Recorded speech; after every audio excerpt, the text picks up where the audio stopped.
O God, in the stillness, come meet us. Amen.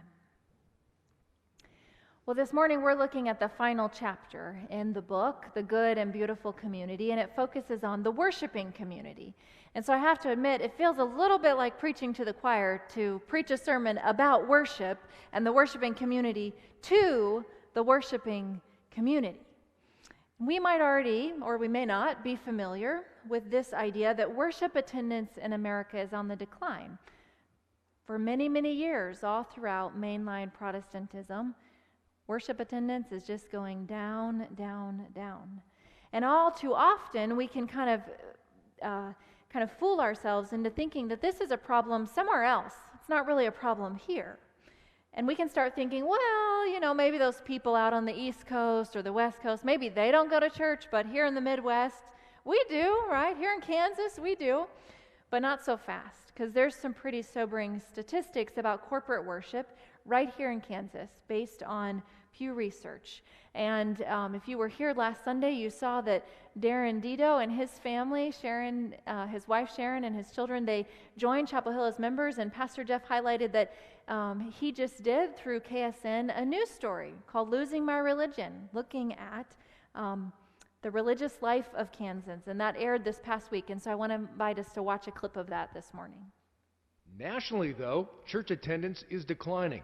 According to Hartford Institute for Religion Research, 40% of Americans say they attend church, but only 20% actually show up. Between 2010 to 2012, half of all churches in the U.S. failed to add new members. While Mississippi is the most religious and Vermont the least, Gallup says Kansas ranks 18th on the list. But how long will we stay there? A study from the Pew Research Center shows 66% of Kansans do believe in God. Also, 50% believe religion is important. But only 33% of Kansans say they attend church once a week, 47% seldom to never. It's kind of striking, isn't it? Some of that really surprised me, right? That Kansas is considered to be 18th on the list of most religious states in the United States. That surprised me. And though 66% of Kansans believe in God, only 33% of Kansans say they attend church once a week. And so I want to invite you, if you didn't have a chance to check that out, it's about a 5 or 6 minute story, and our own senior pastor, Reverend Jeff Gannon, is interviewed as part of the story. And so you can find that on our Chapel Hill Facebook page. I'm sure you can also find it on the KSN website, but I invite you to take a look at that if you're curious to learn more about that reality. But I think the truth of that is that this is not a problem somewhere else, right? This is a reality right here in our own backyard. Pew Research is showing that people who go to church less frequently are doing so because the logistics of getting there are the biggest obstacles, right? People are too busy, they have crazy work schedules, or they describe themselves as too lazy to go. Their words, not mine. And other people say they just don't care about attending services as much as doing other things. When I think about the reality of just modern life, this makes sense, right? We're busy. And life and work and kids and activities, we are pulled in so many different directions all the time. But a lack of trust in religious institutions also plays a role. And what's really interesting to me about this is that at the same time, about a quarter of Americans who have gotten more active in their religious communities in recent years, not less. And these folks are citing their belief in God as the reason that they're becoming more active. Not because it got easier to attend church, but because something happened inside their souls, inside their hearts. And so at this point, right, we know a little bit about what's the average American Christian, what the research says about the average American Christian. And we've also looked at our own Kansas context. And so I want to invite you to make it personal, right? To spend a few moments thinking about your own worship attendance patterns, some moments of self-reflection. And this is really not about being judgmental of yourself. It's really just about kind of being honest with yourself. And so to consider these questions of how often do you attend worship? And when you come, why do you come? When you miss, why do you miss? Do you find that you resonate with these studies? Is it your belief in God and trust in the church that compels you to come? Or why is it that is what helps you to overcome obstacles to being here? And when you miss, is it because life just gets busy? Sports, work schedule, kids' activities, all the other things that we could name, health, sometimes becomes an obstacle to being here? Are there times when you just feel unmotivated? Or you just don't care enough to make that effort? What is that for you? And Paul writes in his letter to the church in Rome about worship. And he writes about presenting ourselves to God and being countercultural. And this is what he says: I appeal to you, therefore, brothers and sisters, by the mercies of God, to present your bodies as a living sacrifice, holy and acceptable to God, which is your spiritual worship. Do not be conformed to this world, but be transformed by the renewing of your mind, so that you may discern what is the will of God, what is good and acceptable and perfect. And so the first thing that I want us to think about as we think about this letter is that this is a letter to a church. This is a letter to a worshiping community, to a body of believers. This is not a letter to one individual Christian. And in fact, all of the letters, all of the epistles that we have in our New Testament are letters to churches, to groups of Christians, not to individual people. And so there's an inherent implication that to be Christian means to be Christian together. The distorted or false narrative about worship, I think, is twofold. That first, worship is only a personal matter, that it's only meant to inspire the individual. And then on the other extreme, that going to corporate worship is enough. That's really all you have to do. I think actually the true narrative is that worship is both. It's a personal matter and it's also a communal matter. And both are important and essential in doing what Romans says: presenting ourselves to God, presenting our bodies to God, and then being transformed by the renewing of our minds rather than being conformed to this world. I remember when I was in high school, I had a friend, and he and his family attended the church where I grew up, but we were hanging out at somebody's house one night, and he said, I don't really think that I need to go to church anymore. I mean, I believe in God, I'm a Christian. I don't really see the point, right? He didn't find it important to make that commitment to be part of the worshiping community. And I would venture to guess that all of us know people in our lives who say they're Christian, but for one reason or another, they're not connected to a Christian community at this time in their lives. There's a recent Barna study that analyzes how Americans experience and express their faith. And it shows an interesting imbalance between this individual personal dimension of worship and communal worship. And so you can see up there on the slide, it says 75% of Americans experience and express their faith through prayer, praying to God. And only about 35% attend a church service. And it's really interesting. You can go on to look at those other numbers of reading the Bible or volunteering or attending a small group. But for what we're talking about today, I'm most interested in those first two numbers, because prayer is more that individual, personal form of worship. And it appears that American Christians not only think that's important, but they're doing it.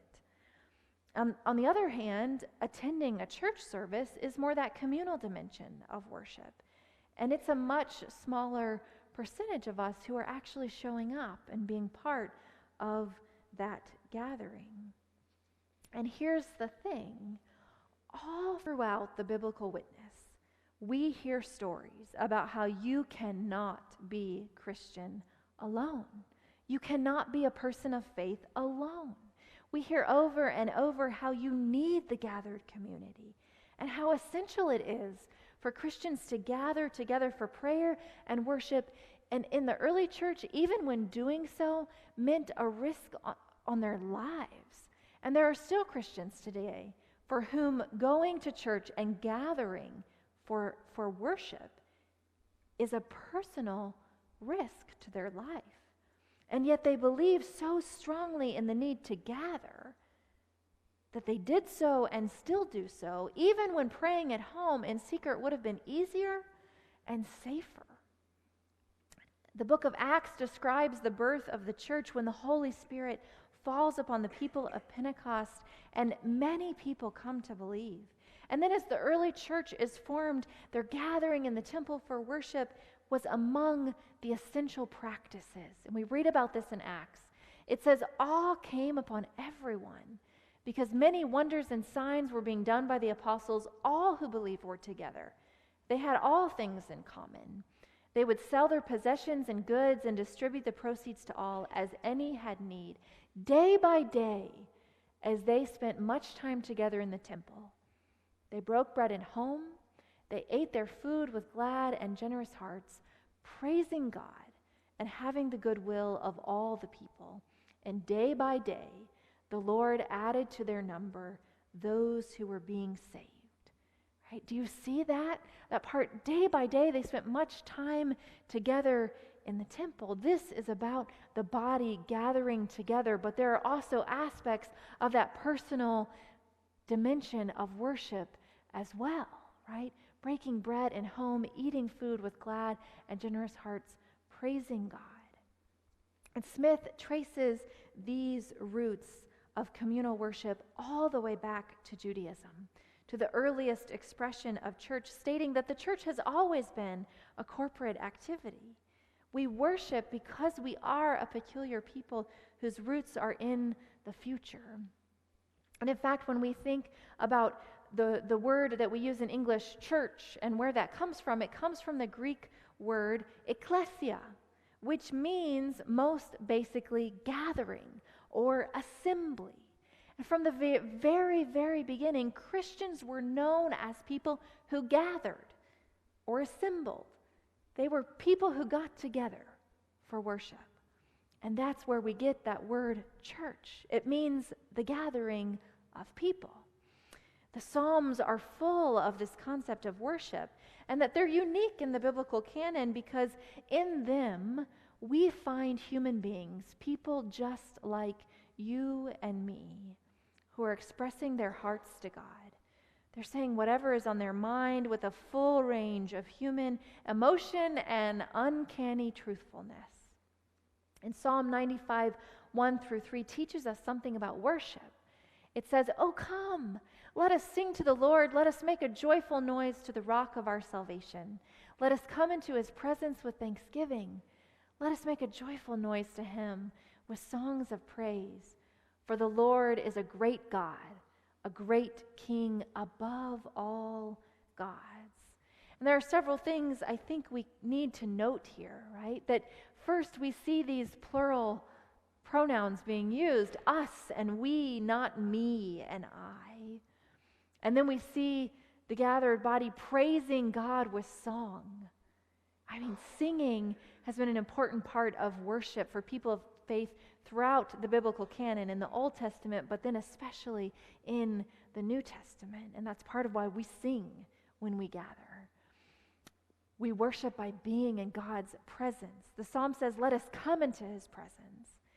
We worship by being thankful, right? That we come into God's presence with thanksgiving. And then we worship because God is great. That our Lord is a great God, a great King in our lives.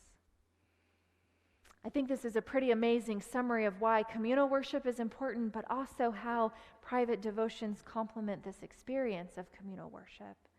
Because as we grow over time, the act of communal worship is really to train us, to train Christians in being Christian. And for us to hear that true story about who God is, who we are, what our lives are to be about, what they are to mean, what our purpose is. And we can't always do those things alone in private worship. But at the same time, if all we ever do is just show up and sit in a seat during communal worship, but our hearts aren't ever moved to individual inspiration and praise, we will so quickly lose all dimension of relationship with God. And that's why the private devotions that cultivate that deep relationship with God are so important. But at the same time, we have to admit that sometimes just showing up and being here in this space within the body of the gathered community for worship is incredibly powerful and incredibly formative. That sometimes presenting our bodies by just being here is the most worshipful thing we can do. And I think about the ways that children absorb worship by being in worship, right? What they're learning, what they're seeing, what they're experiencing, what they're tasting through communion. And what an impact that has on their lives, right? To see adults and young people around them bowing in prayer. To see adults and young people around them praising God through song, that has an impact on our children. But you know what? It also has an impact on us, doesn't it? It teaches us something. It shows us something. It forms us too, even as young people and adults. In the introduction to Christian worship, James White writes about these two kinds of worship, and the way that he describes them is common worship and personal devotions. And he says that common worship is that worship that's offered by the gathered congregation, the Christian assembly, the church. And personal devotions, on the other hand, usually, but not always, occur apart from the physical presence of the body of Christ. They're related, and they depend on one another. But also often common worship and personal devotions, they get pitted against one another, and one takes precedence over the other. And we get all out of balance in our Christian life. Because in reality, they should complement and reinforce and check one another. And when this happens, we see the balanced life of full Christian devotion and practice. Another distorted or false narrative about worship is that worship is an obligation that we owe to God. That we envision God sitting up there on a throne somewhere in heaven, pining for our love and our devotion and our worship and affection. And the truth is that God does not need our worship. It's not a payment, and God can be God without it and without us. In other words, God is not dependent on our worship to be God. The true narrative is this: worship is an invitation given to us by God, and worship is also our response to that invitation. That we're invited to worship God because of who God is. And worship is our response to God's love. It's about our formation as a gospel people. It's not about rote religiosity or fulfilling certain requirements. And Jesus touches on this idea when he interacts with the Samaritan woman at the well. You might remember from that story, but that Jesus goes to the well and the woman is there and she's drawing the water, and then they begin to enter into conversation, and pretty soon he's asking her all kinds of questions about who God is and telling her about who God is, and he's telling her about who she is and about what her life means. And then he says this: "Woman, believe me, the hour is coming when you will worship the Father, neither on this mountain nor in Jerusalem. You worship what you do not know. We worship what we know. For salvation is from the Jews. But the hour is coming and is now here when true worshipers will worship the Father in spirit and truth. For the Father seeks such as these to worship him." We are invited to worship God in spirit and in truth because God is God. God is worthy of our worship, and we are so moved by knowing and experiencing God's grace and love that our spirits long to worship. Martin Luther's writings convey this concept, that worship is an invitation given by God and our opportunity to respond rather than an obligation.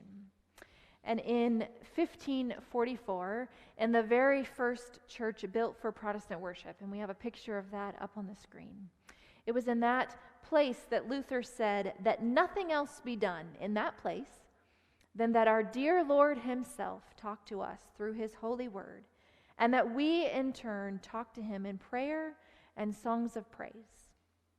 So to put that in modern English, right, what Martin Luther is saying is that in this place of worship, there are two things that have to happen: for God to talk to us and for us to talk to God.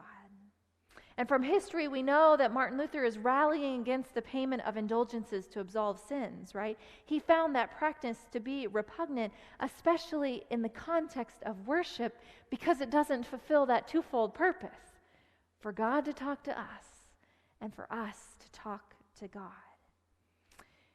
As I reflect on my own journey and my own growth, I can pinpoint in my life when I made that switch from worship being an obligation that was imposed on me, and when I began to understand that worship is an invitation from God. Now, when I was going when I was a child, going to church in my home was not optional. And I did not perceive that so much as an obligation imposed on me by God, but rather an obligation imposed on me by my parents, who do happen to be here this morning, so they know I'm saying this. Well, they don't know until now, actually.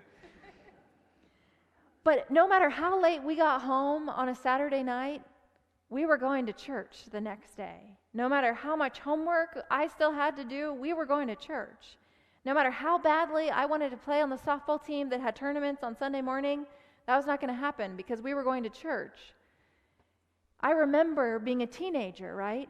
And we would, have a curfew, and then sometimes we'd call home and say like, well, I know you said midnight, but we want to go do this and then this, and could we just come home at 1? And you know what my parents said? Of course, but we're going to church tomorrow morning, 8 a.m. Make sure you're up and ready, right? That was this incredible expectation. And for a long time, it did seem like an obligation.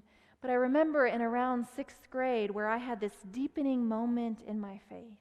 And my relationship with God came alive in a new way. And I began to want to get up on Sunday morning and go to church. And I remember reading my Bible throughout the week and collecting questions to ask my pastor, right? I would look at the Gospels and be like, well, this is something a little bit different in the Gospel of Mark than in Matthew. And that story is not in the Gospel of John at all. And why is that? So I would take notes, and then I'm sure he loved that I would come.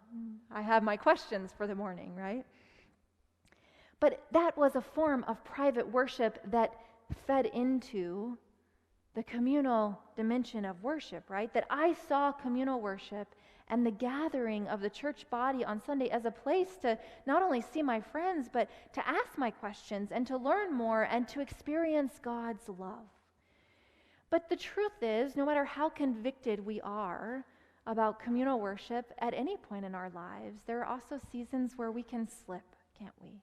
Where we can get out of that habit. There are even sometimes in our lives where we need to step away from the church for a period of time, whether it's for our health or to take care of a family member, where we can't always be present in this place on a Sunday. We can get out of that habit. And I remember a time in my own life when I was in seminary, and I was so busy, right? I'm there to study and learn how to be a pastor and to be a leader in the church, and I was so busy, like spending 500% of my time studying and thinking about God and reading about God, and there was a season where I convinced myself that it probably was okay if I just stayed home and did those papers I needed to do rather than going to worship on Sunday morning. And then I began to think, wait a second, that doesn't make any sense. What am I studying to do, and what am I studying to be, and where are my priorities in this? Mike Slaughter, who is now the pastor emeritus and the global church ambassador of Ginghamsburg United Methodist Church in Tipp City, Ohio, he recently wrote an article describing his 5-month sabbatical. And he took that sabbatical as he was transitioning from being the lead pastor of many years at Ginghamsburg Church to being this pastor emeritus and taking on a new role. And he was reflecting in this article about how during this 5-month sabbatical, he realized just how easy it is to slip out of the pattern of regular worship attendance at church. And he noted that for his whole ministry career, he had rallied for people to attend more regularly. Right? He is known for that, not just within the United Methodist denomination, but in the church, for talking about worship attendance. And yet he realized that when worship wasn't part of his job, he understood maybe for the first time just how challenging it can be to show up week after week. So I want to invite you to circle back to that question that I asked you at the beginning, to reflect on that. How often do you attend worship? And when you come, why do you come? And when you miss, why do you miss? And then I wonder what it would look like for us to take the next step, whatever that is for you. But what would it take for you to increase your participation and communal worship? And I really should have added, and by implication, to strengthen your personal devotion to God, your personal worship as well. And perhaps some of these soul training exercises that Dr. James Bryan Smith outlines in his book can be helpful to all of us. The first thing he talks about is to prepare for worship through a margin. That we have to kind of get our heads in the game, so to speak. That our weeks are busy, or stressful, or boring. And sometimes, just like what we have to do for an important business meeting, or maybe a history lesson that we are teaching to a group of students, or the way that we prepare before we have to have a really important and deep conversation in our lives, we have to take that moment. We have to take a deep breath. We have to create the margin enough so that we can focus on the task at hand. And so if we're honest in our reflection, maybe there's an activity in our lives that we need to let go of, so that worship can become more of a priority in our lives. The idea with creating and preparing through a margin is to be intentional in getting rid of the obstacles that keep us from being in worship. The next part is to arrive early. Rushing in won't help us create the margin to focus on worship of God. I thought of this really ironically because I was talking to some folks in the fellowship hall between services about some mission projects that we're doing, and then I realized, the choir is singing the choral call to worship, and then I just rushed in myself this morning, right? It can happen to all of us, but there's a different kind of centering that happens when we arrive early. And Smith suggests just coming early and sitting in the sanctuary and listening to the music. I mean, if you come early enough, you can hear the praise team warm up, right? You can enter into worship through that. You can hear the fullness of that beautiful prelude that Rich prepares for us every week. You can have those moments of centering. Or you could also come in and talk to the people who sit around you. Because one thing I've noticed is that many of us kind of sit in the same spot or the same area every week, right? And so you could take advantage of that time to actually talk to the people who sit around you and interact more than what you can in that 30-second time of greeting that we give one another, right? To find out, well, how are you this week? And what was the best thing that happened to you? And was there anything really hard? And gosh, I'm really glad you're here. And I care about your family. I care about you. When I think about arriving early, to be honest, I think about this in other dimensions of my life in particular, and I especially think about it in school drop-off. My daughter is a kindergarten this year, so I have a whole new understanding of the 10-minute time frame that we have to get into the building, into the classroom, in the seat, and back out, right? At the beginning and the end of the day, actually. It's kind of stressful. And when we are running late for school drop-off, it is extremely stressful for me and for my daughter, right? We're running in, praying all the way, of course, right? Oh, God, please help there be a parking spot in the parking lot that's close enough that we're going to be able to get across the crosswalk and into the building and not have too much people going through the door at the same time of us. And it goes on, and it's not centering, and it doesn't create a margin. But those mornings when we leave early, oh my gosh, right? We sit in the car for a few minutes before we leisurely stroll into the building. It's amazing. There is this great joy and relaxed attitude that accompanies us all the way to school. It's just different. And I wonder what that would look like if we thought about that and we applied that to arriving early to worship as well. Come with holy expectancy. And do we actually expect to encounter God when we come to worship? Or do we just expect to be bored? Do we come experiencing and expecting God to be God? Do we come expecting God to do something in our hearts? Come expecting God to make a difference in the life of the person sitting next to you? Could we come to worship with the same anticipation and expectation and joy that we carry in our hearts when we have a chance to attend that major sporting event of the team we love, whether it's the WSU Shockers or whatever your favorite team is? Or could we come with that same joy that we have in our hearts when we get the tickets to that concert that we have been wanting to go to for 5 years? What would that be like in our hearts? I mean, after all, it is God who invites us to be here, to worship, to praise, to thanksgiving. And we are here to respond to that great love. You're invited to focus on one aspect of worship each week. I mean, it's actually truly a lot happens in worship. But sometimes we just get too lost in the rhythm, or it becomes too rote, or you've got that bulletin and you're like checking off like, okay, we did that, and then we did that, and oh, we're almost done.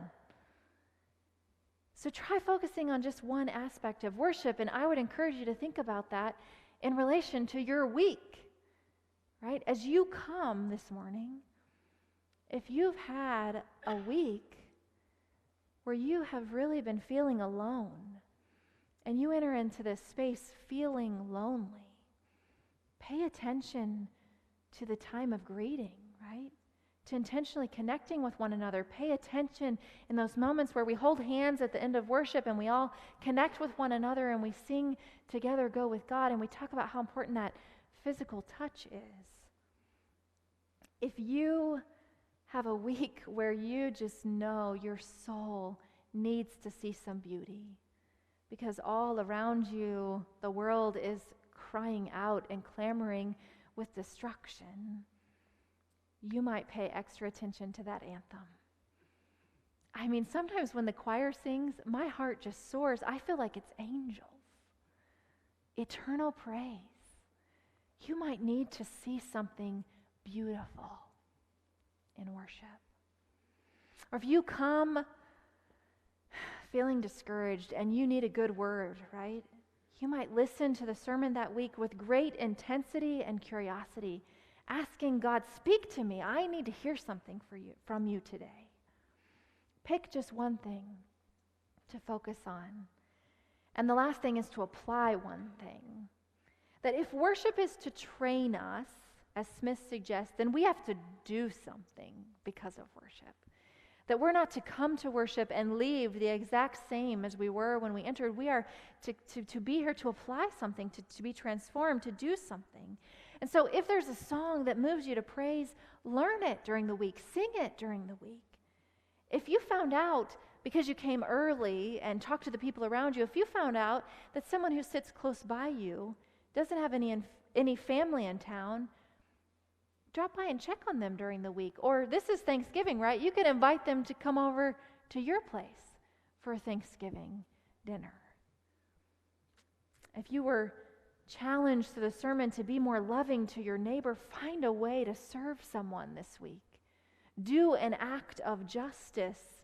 Go volunteer at the schools. Write a letter to your senator. Do something. Apply just one thing out of worship. And so what's your next step? What are you being invited to deepen not only that communal dimension of worship in your life, but also that personal devotional dimension of worship? What's your next step? So let's spend these few moments in prayer and reflection as we prepare our hearts and minds to come to the table of grace.